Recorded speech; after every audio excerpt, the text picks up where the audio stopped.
to manifest the life of your dreams. Let me share with you a simple truth that has transformed countless lives. Your imagination is the God within you. It is the creative power through which all things are possible. When you learn to harness this power, when you learn to live from the end, to experience in your imagination the reality you desire, you become the master of your own destiny. You see, the world around you, with all its people and circumstances, is nothing more than a mirror reflecting back to you your own inner state. When you change within, the reflection must change without. This is the law, and it is immutable.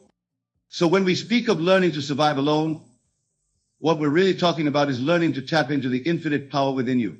It's about realizing that you are the operant power in your world. You are the one who decides what your experience will be, regardless of external circumstances.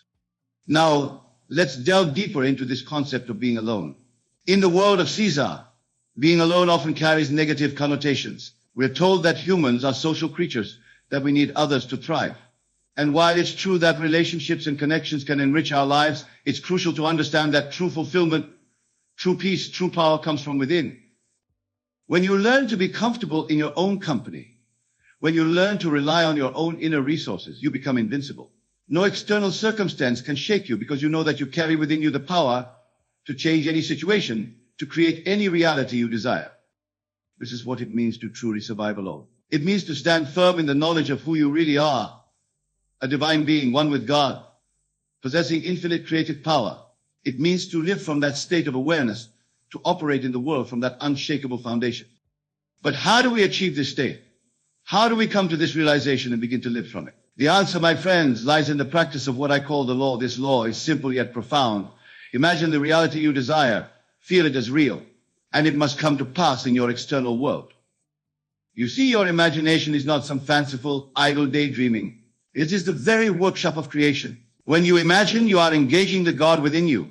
You are exercising your divine creative power. And when you couple that imagination with feeling, when you feel the reality of what you've imagined, you set in motion the forces that will bring that imagined reality into your physical experience. This is how you not only survive but thrive when everyone leaves. You realize that you never needed anyone else to complete you, to fulfill you, to make you whole. You always had within you everything you needed. The people in your life, the relationships, the connections, these are all wonderful expressions of your inner state, reflections of your consciousness. But they are not the source of your happiness, your success, your fulfillment. You are the source. Let me give you an example to illustrate this point. Imagine a young woman who has just gone through a difficult breakup. In the world of Caesar, she might feel lost, alone, incomplete. She might believe that her happiness walked out the door with her former partner. But if this young woman understands the law, if she grasped the truth of her own divine nature, she would see the situation very differently. Instead of focusing on the loss, on the absence, she would turn within. She would use her imagination to create the reality she desires. Perhaps she imagines herself confident, joyful, and fulfilled. Perhaps she feels the reality of being in a loving, supportive relationship. Or perhaps she imagines herself thriving in her career, surrounded by friends, living a life of purpose and passion. The key is this: whatever she imagines and feels as real must by law be reflected in her external reality. This is not wishful thinking or positive affirmations. This is the operation of cosmic law. This is the creative power of God, the human imagination at work. Now, some of you might be thinking, but Neville, isn't this selfish? Shouldn't we be focusing on others, on building relationships and connections? And to this, I say, there is no greater service you can offer to the world than to realize your own divine nature, to manifest your highest self, to live from the state of the person you wish to be. You see, when you do this, when you live from the end, from the state of your wish fulfilled, you automatically uplift everyone around you. You become a living example of what's possible. Your very being becomes an inspiration, a beacon of light in the world. Moreover, when you understand that everyone in your world is you pushed out, a reflection of your own consciousness, you realize that by changing yourself, by living from your higher state, you are quite literally changing the world. You are improving every relationship, every interaction, every circumstance in your life. This, my dear friends, is the true meaning of learning to survive alone. It's not about isolation or self-sufficiency in the worldly sense. It's about realizing your oneness with God, your true identity as the operant power in your world. It's about understanding that everything you seek, love, success, fulfillment, peace, is already within you, waiting to be recognized and expressed. Let's explore this concept further through the lens of various life situations. Consider the realm of career and success. Many people believe that their success depends on external factors, on knowing the right people, on being in the right place at the right point, on having the right qualifications or background. But I tell you, true success comes from within. When you imagine yourself successful, when you feel the reality of being the person you wish to be in your career, you align yourself with that state. You begin to think, speak, and act from that state of success. And inevitably, the outer world must reorganize itself to match your inner assumption. I've seen this principle at work countless times. I remember a young man who came to one of my lectures. He was struggling in his career, feeling stuck and unappreciated. I advised him to imagine himself in the position he desired, to feel the satisfaction and confidence of being successful in his field. At first he was skeptical, but Neville, he said, I don't have the experience or the connections. How can simply imagining make a difference? I told him to persist in his imaginal act, to make it so real that he could taste it, feel it, live it in his mind. Weeks later, he returned with a beaming smile. Not only had he been promoted to the very position he had imagined, but opportunities he had never even considered had begun to flow into his life. You see, when he changed his inner state, when he began to live from the end in his imagination, the outer world had no choice but to conform to his new self-concept. This, my friends, is the power you hold within you. This is how you thrive when it seems like everyone has left. When the outer world seems unsupportive or even hostile to hope, you turn within, you imagine the reality you desire, and you live from that state. Now let's turn our attention to the realm of relationships, for this is often where the fear of being alone is most keenly felt.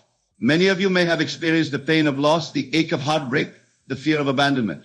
And in those moments, it can feel as though a vital part of you has been torn away.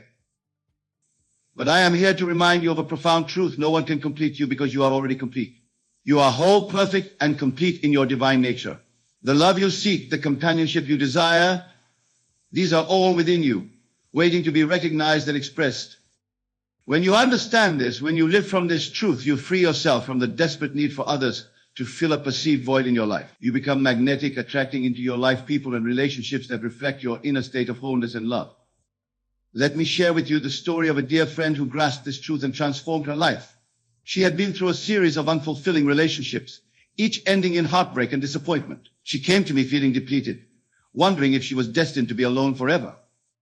I asked her a simple question. Who would you be if you were in the perfect relationship? How would you feel? How would you carry yourself? I encouraged her to imagine herself as that person, to feel the joy, the confidence, the love that she would feel in her ideal relationship. At first, she found it challenging. The pain of her past experiences kept intruding on her imaginal scene. But I urged her to persist, to make her imaginal act more real than her memories of past disappointments. Gradually, she began to feel a shift. She noticed that she was becoming more confident, more joyful, more at peace with herself. She no longer felt the desperate need to be in a relationship. And then something remarkable happened. Not only did she begin to attract healthier, more fulfilling relationships into her life, but she realized that she had fallen in love with herself. She had discovered the wellspring of love within her own being. She understood, perhaps for the first time, that she was complete in herself. This, my dear friends, is the liberating truth I want you to grasp tonight. When you realize that you are complete in yourself, when you tap into the infinite love and power within you, you free yourself from the fear of being alone. You learn not just to survive, but to thrive in any circumstance. Now, let's address another aspect of our topic, the fear of death. For in the world of Caesar, death represents the ultimate leaving, the final solitude. Many live in fear of this moment, seeing it as the end of everything, the ultimate separation. But I tell you, death is but a transition, a shift in consciousness. When you understand your true nature as a spiritual being, as one with God, you realize death holds no power over you. Your true self, your I am, is eternal and unchanging. In fact, I encourage you to practice dying daily. By this, I mean to die to your old concept of self, to let go of limiting beliefs and negative self-images. Each night as you go to sleep, imagine yourself as the person you wish to be. Feel the reality of your wish fulfilled. Then, as you awake each morning, carry that new self-concept with you into your day. This practice of dying daily to your old self and being reborn to your ideal self is the key to personal transformation. It is how you survive and thrive in a world where everything is constantly changing, where people come and go, where nothing in the world of Caesar is permanent. Remember, my friends, that your true home is not in this world of shadows and reflections. Your true home is in the realm of imagination, in the kingdom of God within you. When you live from this awareness, you are never truly alone, never truly abandoned, never truly at the mercy of external circumstances. Let's now turn our attention to the practical application of these principles in your daily life. How do you begin to live from this state of divine awareness? How do you tap into the God within you and create the life you desire? The first step is to still your mind, to quiet the incessant chatter of your physical senses and your rational mind. This is why I often emphasize the importance of meditation and contemplation. Find time each day to sit in silence to turn your attention inward. As you sit in silence, bring to mind the reality you wish to experience. See it clearly in your mind's eye, but don't stop at mere visualization. Engage all your senses. If you're imagining a successful career, feel the satisfaction of achievement.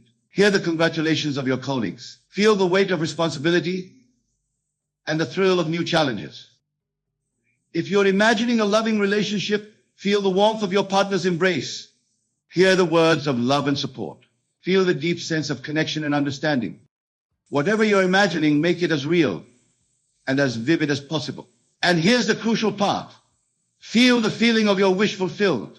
Feel the gratitude, the joy, the sense of accomplishment, as if what you're imagining is already your reality. This feeling, this emotion, is the secret to effective manifestation. For you see, the subconscious mind, which is one with the universal creative force, doesn't distinguish between what you're experiencing in your physical reality and what you're experiencing vividly in your imagination.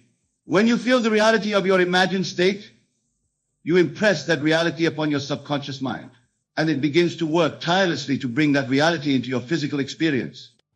Now, some of you might be thinking, but Neville, I've tried this, and it didn't work. I imagined what I wanted, but nothing changed to this. I say persistence is key. You must return to your imaginal scene night after night, impressing it upon your subconscious mind until it feels more real to you than your current physical reality. Remember, you are undoing years, perhaps decades of negative thinking and limiting beliefs. You are reversing the momentum of your old thought patterns. This takes time and consistent effort. But I assure you, if you persist, if you remain faithful to your imaginal act, it must bear fruit in your physical reality.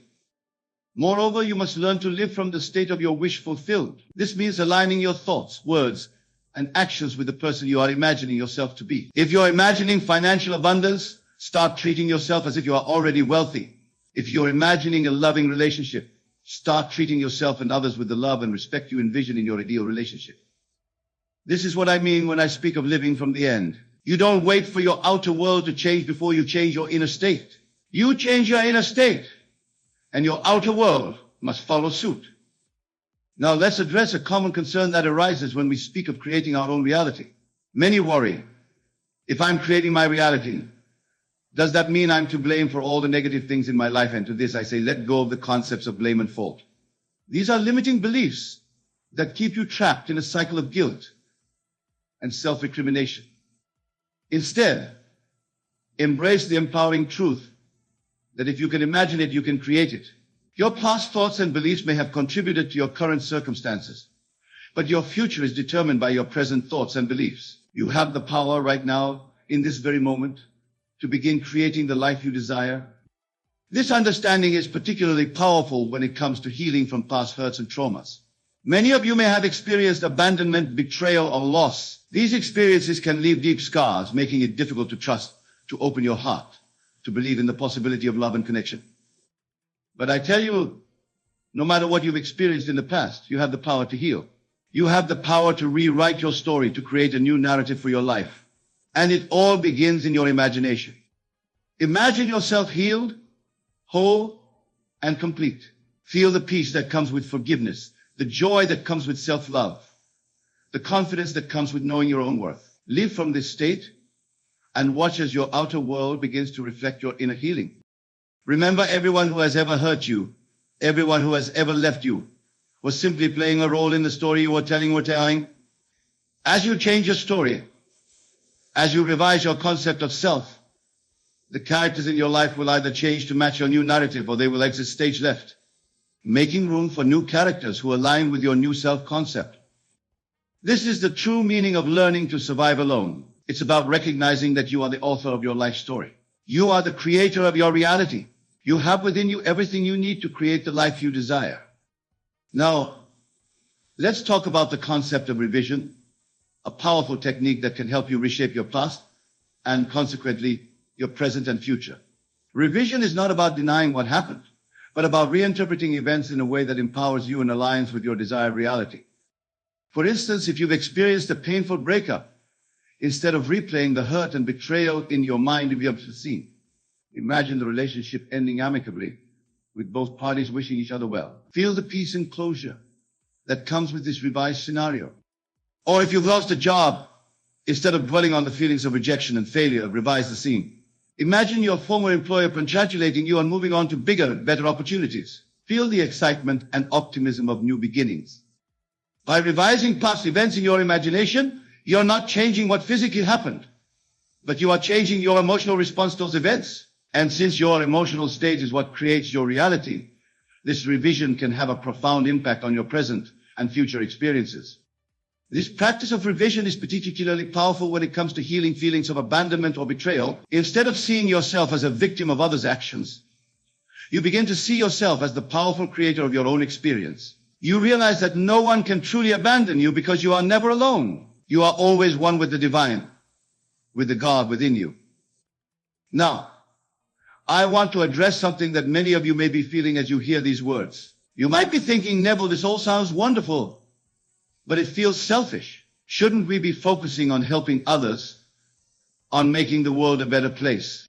To this I say, there is no greater service you can offer to the world than to realize your own divine nature and to live a nature. When you tap into the God within you, when you begin to create consciously and deliberately, you become a beacon of light in the world. Your very being uplifts those around you. Moreover, when you understand that everyone and everything in your world is you pushed out, a reflection of your own consciousness, you realize that by changing yourself, you are changing the world. As you cultivate love, peace, and abundance within yourself, you naturally extend these qualities to everyone in your world. This is the true meaning of being your brother's keeper. It's not about trying to change others or fix their problems. It's about embodying the change you wish to see in the world. It's about living from the state of the person you wish to be. And in doing so, inspiring others to recognize their own divine nature. Let me share with you a powerful practice that can help you embody this understanding. Each night, before you go to sleep, I want you to imagine yourself as the person you wish to be. See yourself living the life you desire, embodying the qualities you admire. But don't stop there. As you imagine this ideal version of yourself, extend that same love, success, and fulfillment to everyone in your world. See everyone around you thriving, joyful, and fulfilled. Feel the happiness that comes from knowing that as you prosper, so does everyone in your world. This practice not only accelerates your own manifestation process, but also cultivates a deep sense of connection and oneness with all of life. You begin to understand experientially that there is no separation, that we are all one in consciousness. As you continue this practice, you'll find that your fear of being alone, your fear of abandonment begins to dissolve. You realize that you can never truly be alone because you are one with all of life. You are one with God, the creative power of the universe. Now let's delve deeper into the concept of states of consciousness, for this understanding is crucial to mastering the art of conscious creation. Every experience you have, every circumstance in your life, is the result of the state of consciousness you're occupying. A state is simply a mindset, a way of being. It's the sum total of your thoughts, beliefs, and feelings about yourself and the world. When you change your state, when you shift your consciousness to embody different thoughts, beliefs, and feelings, your experience must change to match your new state. This is why it's so important to mind your inner conversations, to be aware of the thoughts you're thinking and the emotions you're feeling throughout your seal. These inner conversations, these habitual thought patterns, are creating your reality. If you find yourself constantly thinking thoughts of lack, of loneliness, of abandonment, you're occupying a state that will continue to create experiences that match those thoughts. But the moment you shift your consciousness, the moment you begin to think thoughts of abundance, of connection, of divine companionship, you move into a new state. And your reality must shift to reflect this new state. This understanding is particularly powerful when it comes to dealing with the fear of being alone. You see, loneliness is a state of consciousness. It's not determined by your external circumstances, but by your inner perception of those circumstances. You can be in a room full of people and feel desperately alone if you're occupying a state of loneliness. Conversely, you can be physically alone and feel deeply connected and fulfilled if you're occupying a state of divine companionship, of oneness with God. The key then is to consciously choose the state you wish to occupy. And you do this through your imagination. By imagining yourself in the state you desire, by feeling the reality of that state, you begin to shift your consciousness. And as your consciousness shifts, your reality must follow suit. Let me give you a practical exercise to help you master this skill of state shifting. Choose a state you wish to embody. Perhaps it's confidence or love or success. Now, close your eyes and imagine a scene that implies you are already living from that state. Make it as vivid and as real as possible. For instance, if you're imagining the state of confidence, you might see yourself giving a powerful presentation to a room full of attentive listeners. Feel the confidence coursing through your body. Hear the applause at the end of your talk. Feel the satisfaction of knowing you've made a positive impact. Now, here's the crucial part. Carry this feeling with you throughout your day. When you interact with others, when you go about your tasks, do so from this state of confidence. Speak, think, and act as the confident person you've imagined yourself to be. At first, this might feel like you're pretending or playing a role. But I assure you, as you persist in this practice, it will become more and more natural. You'll find yourself spontaneously thinking and acting from this new state. And as you do, you'll see your outer world begin to reflect your inner state.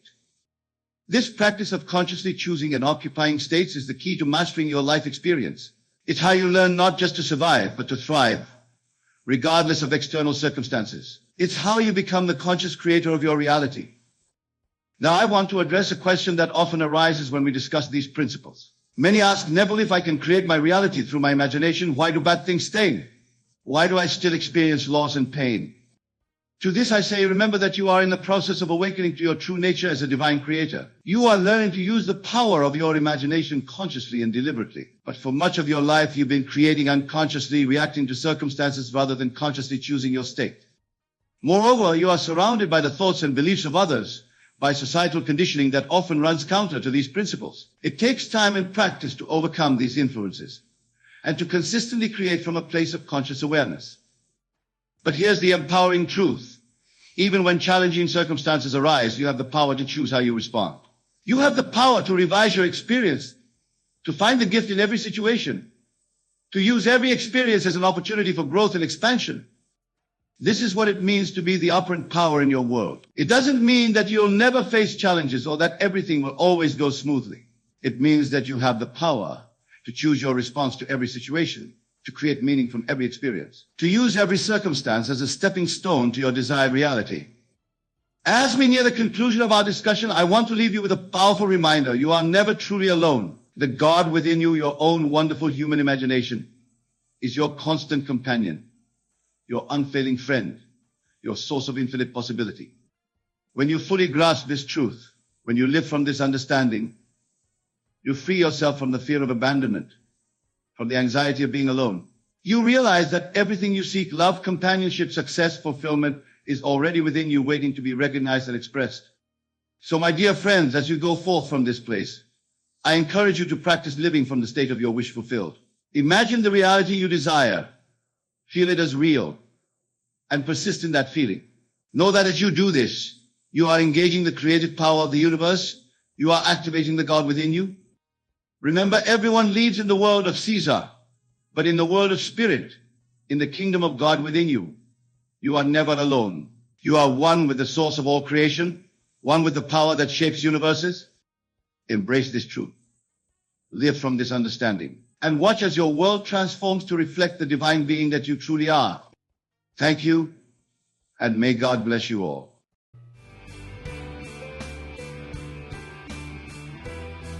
If you like Succeed with Knowledge, subscribe and give us a thumbs up. And thanks a million.